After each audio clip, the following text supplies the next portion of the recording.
Yo, what's up, what's up? Kamusta, kamusta? Nandito na naman, wala nang iba, Katolits. Siya nga pala, bago ang lahat. Yon, magandang araw sa inyong lahat. Panibagong araw, panibagong ensayo na naman ngayong araw. Tara, samahan nyo ko sa isang araw ng buhay ko ngayon. Uumpisahan ko na ang kwento. Yan nga pala, papunta na ako ng labas dyan at sasabay lang ako kila Tosi. Si Tosi ngayon ang nakatoka sa sasakyan. Ayan na sila, kakarating lang. At dito kasama ko nga pala uli si Gerald, si JB at si Tosi. Yan, si Tosi nga pala yung driver namin ngayon. At nakarating na kami sa venue. Yan, nagpapatape na ako. And then, masahe lang konti kasi tight na yung likod ko, sumasakit. At yun, start na uli ang practice. Let's go!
At yan, natapos na ang practice namin.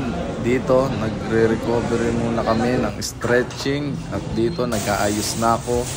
Kasi, dediretso ako sa gym after ng practice namin. Uwi lang saglit. Tapos, kain and then go to the gym naman. Ayan, kasama ko nga pala kumain si Boynard, si Tintin, si Kayla, at si Matthew. Syempre, yan, hindi mawawala yan. At dito, nag-aayos na ako. Nagpalit lang ako ng sapatos, pan-gym. At sinundo ko lang si Mrs. Kasi yan, lagi ko siyang kasama mag-workout.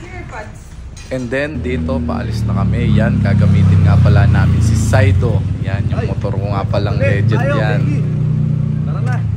And then yun, nakarating na pala kami sa Fit City. Yan, sa pinag-workoutan namin, mag-asawa. Yan, samahan nyo na kami mag-workout mga tolits.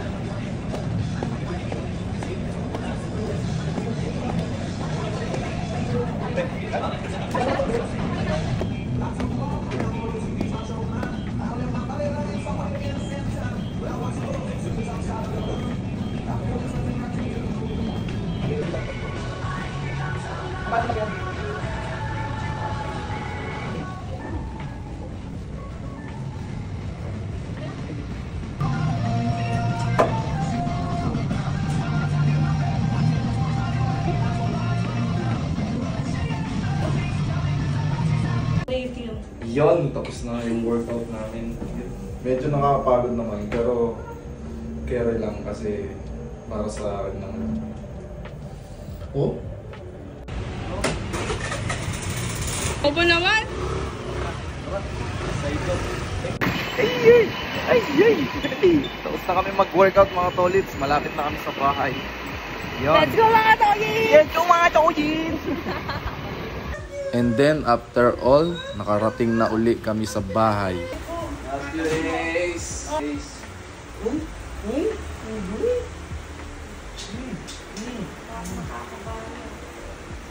At yun lang. Salamat!